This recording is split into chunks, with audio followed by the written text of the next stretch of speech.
ఓం శ్రీ మహాగణాధిపతయే నమః. ఓం శ్రీ మహాసరస్వత్యే నమః. Welcome to Lavanya's life style. ఎప్పటిలాగే ఈరోజు కూడా ఒక మంచి డివోషనల్ వీడియోతో మీ ముందుకు వచ్చేసానండి. ఫ్రెండ్స్, రథసప్తమి రోజు అసలు ఉపవాసం ఎలా చేయాలో ఈరోజు మనం తెలుసుకుందాం.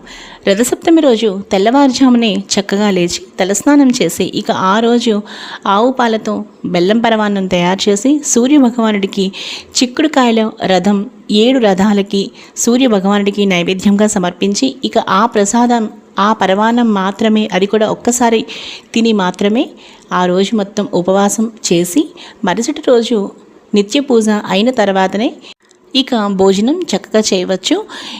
ఇక రథసప్తమి రోజు ఖచ్చితమైన ఉపవాస నియమం పద్ధతి అయితే మాత్రం కేవలం సూర్యభగవానుడికి ఏదైతే పెట్టిన ప్రసాదం ఉందో నైవేద్యం, ఆ ప్రసాదాన్ని ఒక్కసారి తీసుకుని చక్కగా ఉపవాసం చేయాలి. ఇక మరుసటి రోజు నిత్య పూజ అయిన తర్వాతనే ఇంకో ఉపవాసం